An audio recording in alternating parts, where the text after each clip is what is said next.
Hello, welcome to August 24th, 2023. My name is Kurt, and this is my daily Good Life meditation. This is something that I do each and every morning, a little bit after waking up. I'm pretty good in time today. It's 4:28 a.m. I do this to remember my life objectives and principles, those which are outlined in my book, Going Alone. I also use this time to reflect on the last 24 hours, to see how I did with the day, the night even, and particularly the challenges and the opportunities that I met, and especially the ones that ambushed me, that took me by surprise, to see if I kept my balance and was able to manage the day, come what may. I then prepare for this day by thinking about what's coming and planning for how I'm going to deal with the difficult spots. I then make sure I'm ready for death. But before any of that, a poem. And I'm enjoying that last poem so much so that I'm going to read it again today.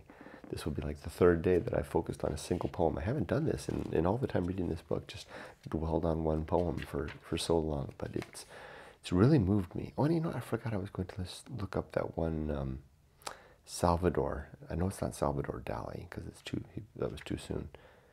I don't know who the artist Salvador was from the 19th century reference. This is the collected works of John Keats. I've been slowly reading all of John Keats' poems, at least the reasonably sized ones that can be read in a session like this. I'm going to read now the poem Fragment of the Castle Builder, which is a snippet of a dialogue from I think an Italian play. Two characters here, the castle builder and then a man called Bernardine. And the castle builder gets the greater part of the dialogue. And I'm just so enraptured of this scene that he's describing of dining with a friar, and this scene in the room as he comes in, and the night is falling, the moon is out, and he tells the servants to keep the candles away for 1 hour as he contemplates the scene and prepares for his dinner with the friar. So much intrigue. I would love to know more. Let's go ahead and read. Fragment of the Castle Builder, and it's a dialogue back and forth. Castle Builder. In short, convince you that however wise you may have grown from convent libraries, I have, by many yards at least, been carding a longer skein of wit in convent garden. Bernardine. A very Eden that same place must be. Pray, what demanasse, whose lordship's legacy? What, have you convents in the Gothic Isles? Pray, pardon me, I cannot help but smile. Castle Builder. Sir, convent garden is a monstrous beast. From morning, 4 o'clock to 12 at noon, it swallows cabbages without a spoon. And then, from 12 till 2, this Eden maid is a promenade for cooks and ancient ladies. And then for suppers, stead of soup and poaches, it swallows chairmen, dames, and hackney coaches. In short, sir, 'tis a very place for monks, for it containeth 20,000 punks, which any man may number for his sport by following fat elbows up a court. In such like nonsense would I pass an hour, with random friar or rake upon his tour, or one of few of that imperial host who came unmaimed from the Russian frost. Tonight I'll have my friar. Let me think. About my room, I'll have it in the pink. It should be rich and somber, and the moon just in its midlife in the midst of June. Should look through 4 large windows and display clear, but for golden fishes in the way. Their glassy diamonding on Turkish floor, the tapers keep aside an hour or more to see what else the moon alone can show, while the night breeze doth softly let us know my terrace is well bowered with oranges. Upon the floor the dullest spirit sees a guitar riband and a lady's glove, beside a crumple-leaved tale of love, a tambour frame with Venus sleeping there, all finished but some ringlets of her hair. a viol, bowstrings torn crosswise upon a glorious folio of Anacreon, a skull upon a mat of roses lying, inked purple with the song of concerning dying, an hourglass on the turn, amid the trails of passion flower. Just in time there sails a cloud across the moon, the lights bring in, and see what more my fantasy can win. It is a gorgeous room, but somewhat sad.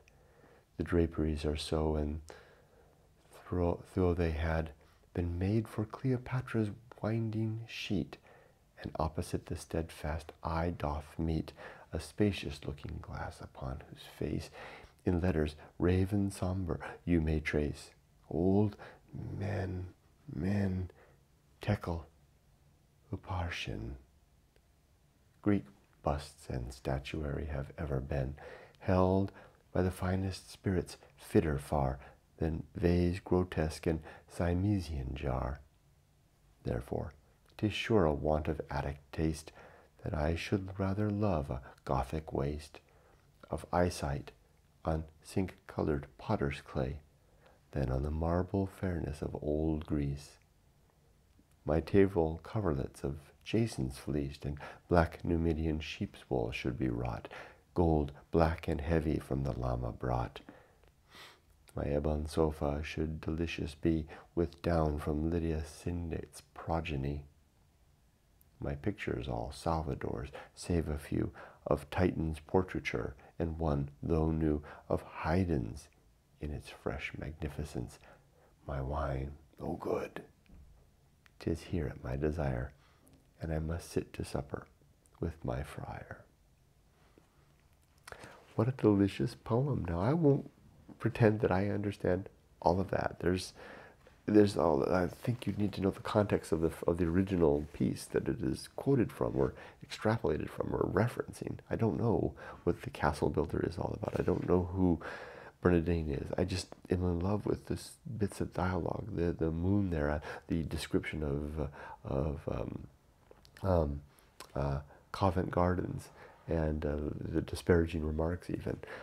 This last bit, this whole bit here about the pictures and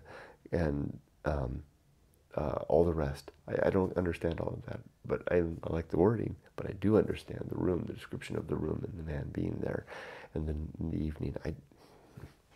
I just love hearing it. It's like sometimes I would, when I was a teen, I would, and still now, popular songs on the radio. I didn't know all the lyrics, but I knew the bits that I really liked. That's how I feel with this poem. Okay, now on to the good life. First, last night and yesterday, good solid day of work. Yesterday, nothing in particular of note. Did all my duty. I also had a good walk with my wife at lunchtime, and another good walk at noon.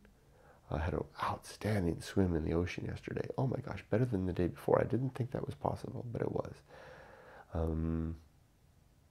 And altogether, nothing, just a good day.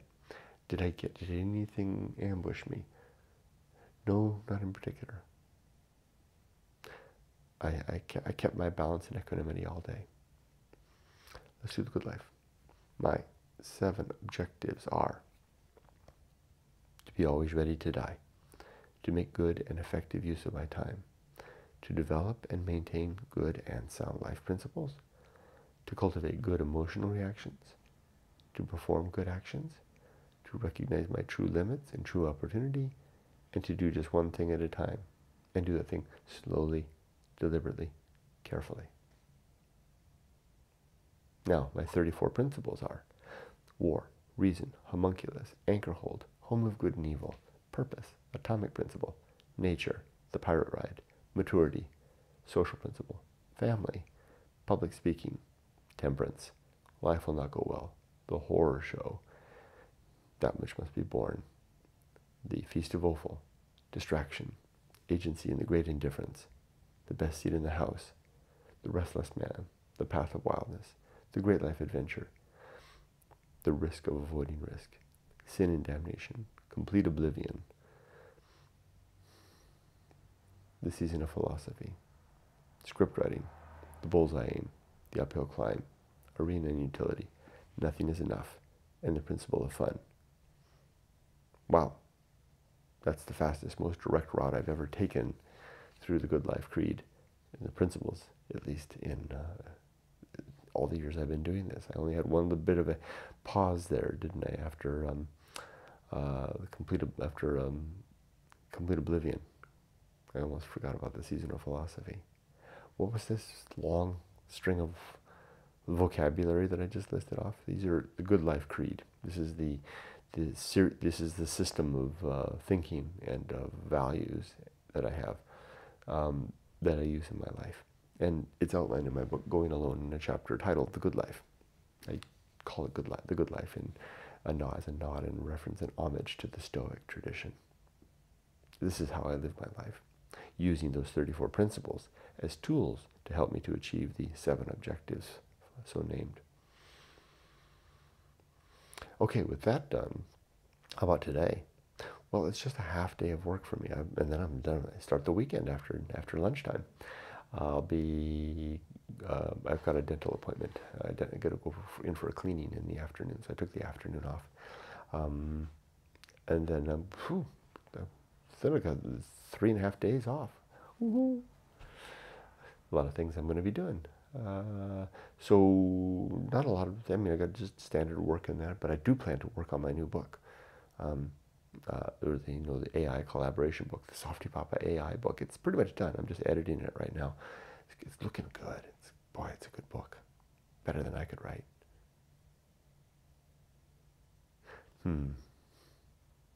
Still a lot to think about with regard to that. As for challenges and opportunities, which is the focus of this, I do have one challenge today. I've got a challenging meeting on the schedule today. And yesterday I was training myself. I knew this meeting is coming. And I had got myself into a frame of mind, a very, very good frame of mind. I can feel it now. It's right there. I'm almost there, back into that frame of mind in which I could sail through this meeting, this tough meeting, and any tough meeting, if I could just get back to that frame of mind. It's a frame of mind that comes of really just standing atop my objectives and having all the principles not just dangling at my side like tools, but enacted and ready to go. Recognizing stoic indifference to the things that are beyond my control, applying apathy to these, maintaining reason, balance, equanimity, keeping my remembrance of death and the fact that I am ready for death, always in my mind. And also, this is probably the key, remembering that this is the last day of like this. This time next year, I won't be living this life anymore. There's a cricket running across the floor.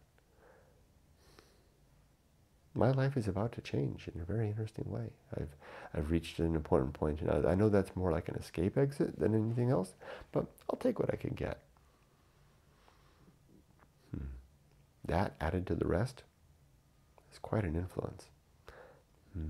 And this is the boon that comes of either great fortune, finding yourself in a good position early in life, or getting to be my age, getting to be the 60-ish, and the age of retirement. It's one of those two. And I won't hide from that. I won't hide the fact of the benefit of it. It is. I do feel those that are younger that can't enjoy this yet. That's the way the world currently works, right? I mean, we all have to put in the current paradigm. We all have to put in our 30 years, 35 years, 40 years in some cases. How long has it been for me? Well, I really started working in earnest about 20 through college. 40 years, right? 36 years in earnest. I mean, really started after college, but I was working 2 jobs during college, so while I was in college. So I guess I could say that, 40 years of working at it. Now, the younger people may not have to work that hard, given the things that are happening now in the world with AI, but that's the current way it works. So I've reached that point. So it's not something to hide. It's something to celebrate and to talk about and to encourage young people to plan for. I wish I'd planned better. That could be done sooner. Although I don't know that I'd want to be done sooner. These last couple of years of trial have been really good. Especially those deep, deep periods of panic attacks, which I rarely talk about, the horrifying pain of nights after night during the COVID period when I was going through that project that really sucked me dry. The panic attacks in the middle of the night.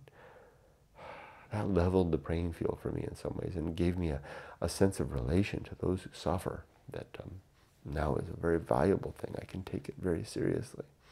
I mean, I wished myself dead. You know, I wasn't suicidal. Too many responsibilities for that kind of stuff. And it wasn't that bad.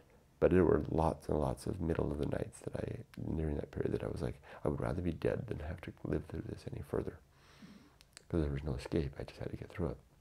I look back now and I go, geez Louise, Kurt, why did you even, and it's so funny how hindsight is like that, right? I look back at, why did you take it so seriously? But I know that I haven't changed. That if I was back in that situation again, I'd be in exactly that same feeling again. So I haven't changed in that regard. Though I do have my creed that I follow. It's not powerful enough for that. Which is one of the reasons I have my doubts, right? I mean, I say I'm ready for death, but should the trial come, let's see what happens, right? I may cower and hide. The one thing that I won't do is supplicate to vain hope. I'll go down well. I may go down cowardly, but I'll go down well. I'm pretty sure of that. I may surprise myself. I may go down really well. We'll see. Or maybe I won't. Maybe I'll just go out quick like my dad. But if it goes out long and lingering, this is going to sound strange to say, I kind of welcome that trial. That's going to sound very strange to say. I'm kind of surprised that I said it out loud. But there I did. Difficult, painful death would be a heck of a last test. Test for what? I don't want that. And I'm kind of ashamed of myself that I even brought it up, because it feels a little disrespectful and dismissive of those that are going through such a trial. Yet, it's on my mind sometimes. So, I'll share with you. It's like sometimes, you might have, I won't go there. I'm getting too weird. Let me just suffice it to say, the mind thinks the thoughts it thinks. And prudence dictates that I should probably keep my mouth shut about some of these thoughts, but sometimes I get a little too open with these videos.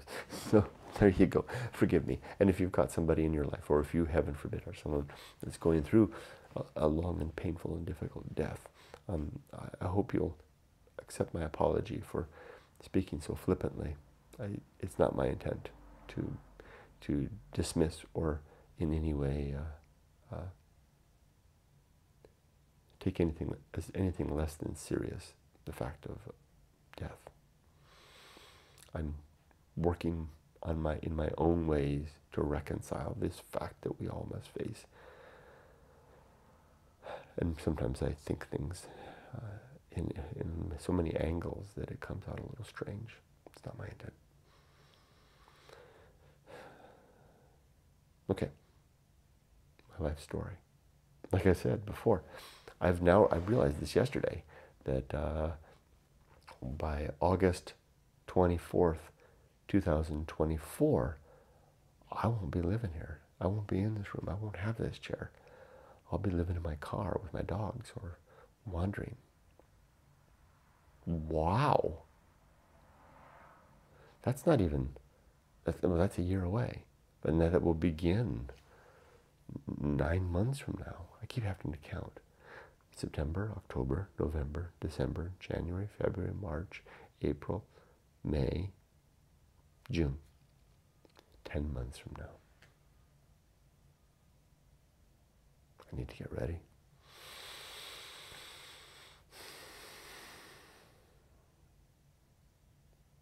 That's my life story. That's where it is. Now, am I ready to die? Back on that, huh? Couldn't leave it alone for 3 minutes, could you? It's important, though. It's important to be ready. And I have 3 criteria. Are my affairs in order? My papers, my numbers, does my wife know everything? And if I die, will she be cared for? Yes. Are my relationships sound? Is there anybody that I have I really would like to talk to before I go? I've got everybody. Everybody's in good shape. I said I'm current. I have no unfinished business with anybody. 3, is my life's work complete? Absolutely. I have 2 books that are unfinished, but who cares? That book is done. That book is my legacy. That's my life's work. So yeah, my life's work's complete. I'm ready to die. So you say. No, you just can't leave it alone, Kurt, can you? So with that, I'll go ahead and close for now. I'll wish you all the best. My life is now done, if not finished. Be safe, but not too safe. Take care.